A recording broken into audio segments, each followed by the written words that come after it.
Və sual verə bilərsiniz, dünya çempionatından danışdın, bəzi liqalardan oyun alqı-satqısından danışdın. Çempionlar Liqasında oyun alqı-satqısı olmur. Çempionlar Liqasında da belə hallar baş verib. Necə ki, həmin hal sübuta yetirilə bilməmişdi. Söhbət 2011-ci ildə gedir. 2011-ci il 7 dekabr Çempionlar Liqasının liqa mərhələsi yox, qrup mərhələsinin son oyunu Dinamo Zagreb, Olimpik Lyon qarşılaşırdı. Burada nə lazım idi Lyona? Lyon böyük hesabla qələbə qazanmalı idi. Ajax isə Real Madridə məğlub olmalı idi. Əlbəttə ki, biz həmin dövrün Real Madridin Ronaldonun pik həddində oynadığı bir vaxtlar və Real Madrid Ajax'ı 3-0 hesabı ilə məğlub edir. Biz isə qayıdaq Zagrebə. Biz Zagrebə qayıdırıq və maraqlıdır ki, oyunun 28-ci dəqiqəsində Dinamo Zagrebin futbolçusu Leko qırmızı vərəqə alır. Necə? İkinci sarı vərəqədən qırmızı vərəqə ilə Zagreb 10 nəfərlə qalır. Və bu azmış kimi Dinamo Zagreb kimin qolu ilə hesabı açır? Kovacicin. Kovacic o zamanlar Zagrebdə çıxış edirdi.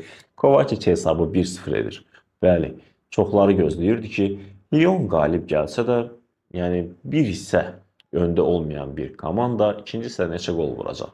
Hissənin bitməsinə az qalmış Buffett'in bir Gomis hesabı 1-1 edir. İkinci hissədə isə nə olur, nə olmursa birdən Buffett'in bir Gomis komandasını 4 top fərqi ilə irəli çıxarır. Daha sonra isə oyun 7-1 bitir. Bəli, 7-1 bitməyində bəziləri bildirə bilər ki, Olimpik Lyon həmin vaxtlar güclü idi, Zagreb 10 nəfərlə idi. Bir epizod var ki, elə bura yerləşdirəcəyik. Domagoj Vida Buffett'in bir Gomisə göz vurur. Top buraxdıqdan sonra müdafiəçi Lyonun hücumçusuna göz vurur. Daha sonra açıqlamalarda isə bildirdilər ki, bu sadəcə olaraq iki oyunçu arasında bir zarafatlaşmadır.